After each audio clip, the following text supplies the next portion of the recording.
Well, what is up, everybody? Bishop here, back with the rest of the seasonal vendor and world drop weapons. I wanted to have this done next or last week, but shit happens. But before we get started, I wanted to address some criticism I got about the new perk, Weakening Gaze, Withering Gaze, something it's called. And people saying that that's best in slot, etc., etc. So the biggest thing about that is like the only place that boss damage matters is going to be like a dungeon boss or a raid boss. And in any of those situations, like Weaken is so free in so many different ways that don't take up a weapon slot and don't require you to like aim and not do damage for a little bit just to apply it, etc. That being said, like it definitely has a niche. It definitely has purpose. But if you're the caliber, like it's going to be for like low mans and speed runs and things of that nature, right? So if you're the caliber of player that's going to be utilizing something like that, then you're also the caliber of player that's not watching somebody else's god roll guide on weapons. Like you can assess weapons on your own. You don't need, somebody else to do that for you.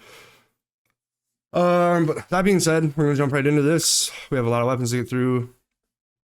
Yeah. So same rules apply as, the last video. Primaries are pretty dog shit, especially kinetic. Like kinetic primaries are dead in the water. There's literally no reason to be using them except for maybe some like super fringe scenarios where you need like a champ stun or something, I don't know, something crazy. Like you pretty much just shouldn't be using them. So that being said, like Chroma Rush is probably the best archetype in my opinion. So there's that. It's cool. It was a fan favorite, but it was also a fan favorite in a day where subclass synergy and verbiage and stuff like that wasn't as rampant as it is today. But if you want to go for this, for PvE, it'd be like sub kinetic tremors maybe. That's actually it. Yeah, that's it. Like maybe that if you wanted it for PvE. If you do want to hold on to one of these for PvP, tunnel vision, kill clip, synergize really well together. Target lock is really good on autos still, so you could go like dynamic, target lock.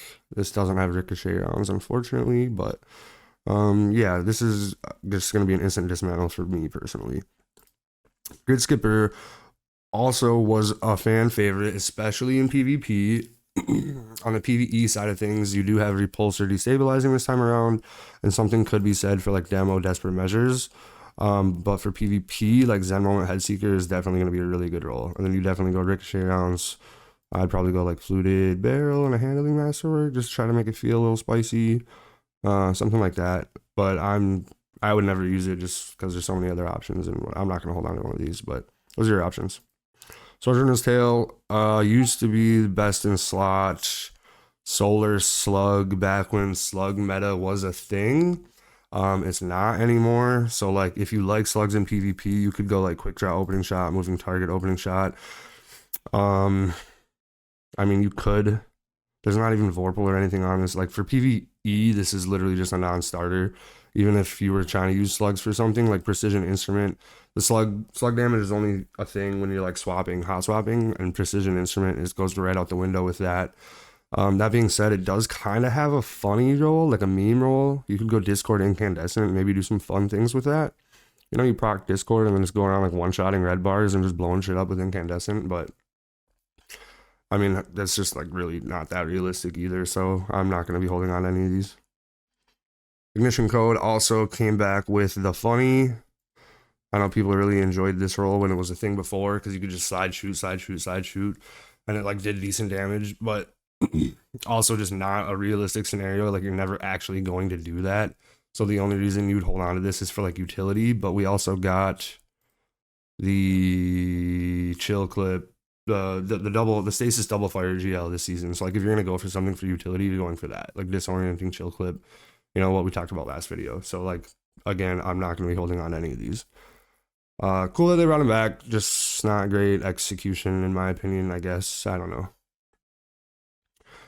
This is a vendor weapon, so it drops with 12 perks in each column, so I'm not even going to waste my time going over it, just like you shouldn't waste your time trying to get it. This, on the other hand, is the king of shotguns for PvP. No questions asked. This is the best shotgun in the game. if you are a PvP enjoyer. So good luck getting the role. Good luck grinding comp if you want to go for it. I did this, prior just so I could have like my 505 perfect. Like if I could craft a perfect deadlock, this is what it would look like. So some people will have different priorities for their shotguns. Like mine is definitely, I use a shotgun to like hot swap and barrel stuff somebody if they're like running at me or running around a corner. I know a lot of people would say like slide shot is best in slot. So yeah, I'm not a big PvPer. This is just the one that I would take if I could like craft it specifically.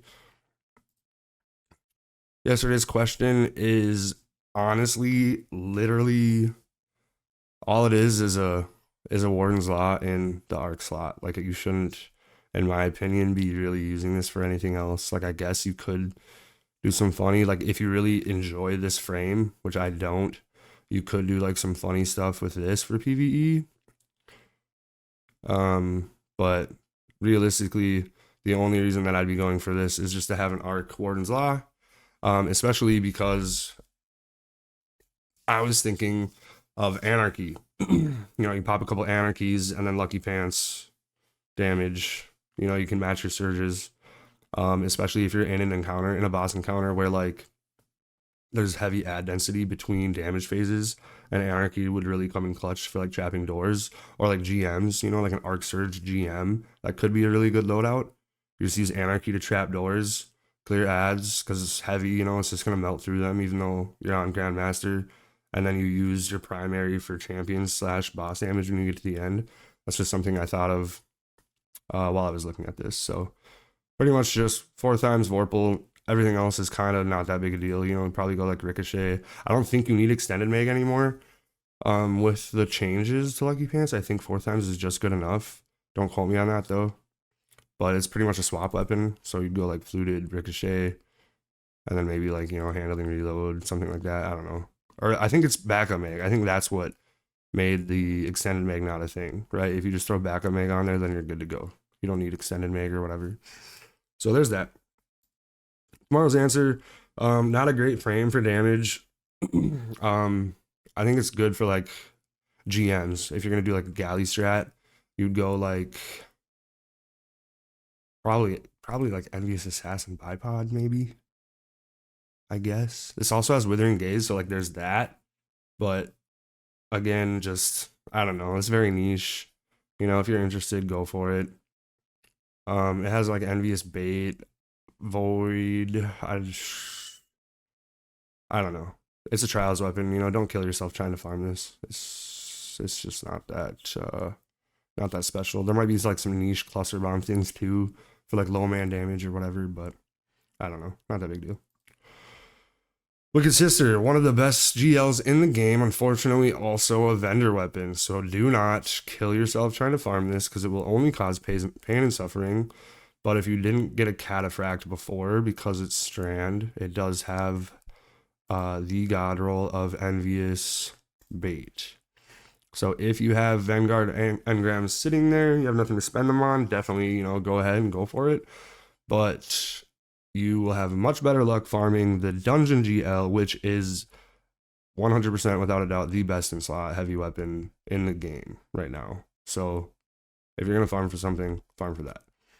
But that being said, this does exist and it replaces or whatever. It's cataphract. If you never got a cataphract before, you could go for it. Plug 1 came back. Reconstruction Reservoir Burst is pretty good. Controlled Burst might do more like total damage, but with Reconstruction, like doubling your mag size, then that top half of the magazine would all proc Reservoir Burst, so that give you a lot of damage too, and then it doubles as ad clear as well. But it's like the worst frame for PvE, I'm pretty sure. And Techian Force exists, so like you could just craft a Techian Force that I think has recon controlled burst as well. So like if you get one of these, dope, or this, like dope. But I'm not gonna like go out of my way to farm it. And then I guess you could maybe, what is this? I mean, like this might be a really good PvP roll. I think precisions are still good in PvP. I don't know. I don't use fusions in PvP. Rake Angle, I think, is the first ever tops kinetic slot glaive, right? Um, this is an interesting synergy, right? Like those other, or kind of like the Headstone Rhyme Sealer one. If you're a glaive enjoyer, if you're a glaive enjoyer though, you honestly know more about glaives than I do. So I might play around with this at some point when I get bored, but I don't know. And glaives are so like niche that it depends on what kind of build you're going for, I guess. Like, are you trying to shoot things with it, or are you trying to just like run synthos and melee shit? Like, there's that. You know, you could like go this with all the stasis synergy from the artifact. Um, I don't know. I'm not gonna talk too much about glaives because I'm not a glaive guy. Bygones, I know was a fan favorite, but same thing as Chroma Rush. It's a kinetic primary, also a vendor weapon that has 12 perks in each column. Like, there's just no chance in hell, and it's a gambit. Like, no chance in hell that I'm going for any of this. Um, I mean, it does have Zen Moment Head Seeker for PvP. I don't know if that might have been like the God roll back in the day that when people loved this. Um, as kinetic for PvE, I guess you'd go with like maybe sub Vision Orbs. Demo Osmosis is a unique combination, I guess, but like, again, just don't kill yourself trying to get a roll of this. Like, it's literally just not worth your time.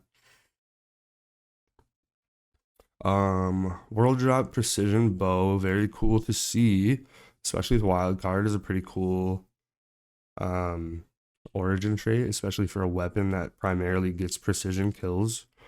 That being said, it doesn't really have like, it doesn't have Archer's Tempo, so it's kind of already a non-starter for me personally. I'm sure we're gonna see some crazy shit from Hynra with like Air Trigger and like Lone Wolf or some, or Perfect Float or something just weird. I don't know, but um, biggest thing though to be said about this is that the Garden Weapons just got reprised, and Accrued Redemption is a kinetic God roll bow for PvE. Even though it's kinetic, because kinetic weapons, kinetic primaries are dead, like I already said. But like, if you were gonna get a kinetic bow to use in PvE, it would be Accrued Redemption, which you can ultimately craft. So like, this thing is just a non-starter. Live Fire, Stasis, Scout. Kind of talked about this before in the last video. Like, Scouts are kind of dead; they just don't really feel good. That being said, it does have that unique roll right there. I think I already have one in my vault that I just am holding on to, just to kind of try it out and play with it. This is the only roll I think you should hold on to, in my opinion. Yes, that's it. Slug, same as Sojourner's Tale. Slugs are just kind of dead right now. That being said, it does at least have Vorpal. Like, auto-loading Vorpal is what you would use if you were doing like slug swapping damage. So I guess like, if you get one of those, like, maybe hold on to it just because it's a solar slug that, you know, if they come back, then you have the roll. Does not have the Discord Incan funny roll. Doesn't really have a good PvP roll. Cascade Point might actually be worth something, I guess. Probably not very realistic, but that is a thing, I guess. Like, you could dump it really fast because you'd have Cascade Point rolling just from like as you're getting to a damage phase or whatever. So this could be like a good filler or like swap weapon. You know, if you were swapping, if you're doing like a triple weapon swap with solar, a solar heavy, like that could be a thing. Yeah. Another sniper, Withering Gaze. Already talked about that. I guess it kind of synergizes with no distractions, even though that's worthless for PvE. There's no damage perk or no magazine perks or loading perks. So, just kind of a non-starter for me personally. Yeah, snipers aren't that good, and I'm not interested in Withering Gaze. So, I guess if there's any like crazy vehicle bosses that I can't think of off the top of my head, you could go with like this, and that'd be like crazy damage against, you know, like a tank or whatever else constitutes as a vehicle. So maybe if you get something like that, hold on to it just for the funnies. But yeah, I don't know. Not a very great, not a good frame either. Archon's Thunder coming back as Stasis. Not a good frame. in my opinion, does have the funny with this. Also, killing tally is really good on machine guns. Does not have a like auto loading type perk. This is just not something that I'm gonna be farming. You know, if you want like a stasis, crazy stasis ad clear weapon, you could go, you know, like Rhyme Sealer, Killing Tally, Rhyme Sealer Headstone. Target lock is dead in the water on this. Don't even think about doing that. Onslaught would make it feel a lot better. You can maybe do something with that. I don't know. Just not overall not. It's just mid. I don't know. This though, this is gonna be this is what I'm looking forward to the most in the entire season because everybody knows rocket sidearms are absolutely fucking crazy right now. Plus, it's the stasis season, so this is gonna be just absolutely nuts. You're going chill clip for sure with all the stasis synergy. Top half of the mag. So every like if you especially if it freezes in 2 shots, like I feel like that might be a little broken. Maybe it'll take 3 to freeze, but even then you still get 2 freezes per magazine. Doesn't have a lot of great. Actually, this, yeah, loose change synergizes perfectly with chill clip because first shot will slow, which is an elemental debuff, which increases your reload speed a shit ton. And then I like my my rocket sidearms being pretty hit scan. Let me just look at my call real quick. So like I have 82 velocity on my call, so I'd probably go like this, like that, if I had my choice. But I mean, I'm just gonna loose change, chill clip first. If you get a chill clip one, keep it. Chill clip, loose change, keep it. Maybe impulse amplifier two, not bad. Enlightened action wouldn't be super bad. But yeah, I cannot wait to play with this thing. This is why I saved it for last. Unfortunately, Iron Banner doesn't come for a whole another month, November 20th or 29th or something crazy, but definitely go and farm this, especially for this season. This is going to be the best weapon of the season, without a doubt. That's it. Garden weapons coming next. Dungeon weapons coming after that. Peace.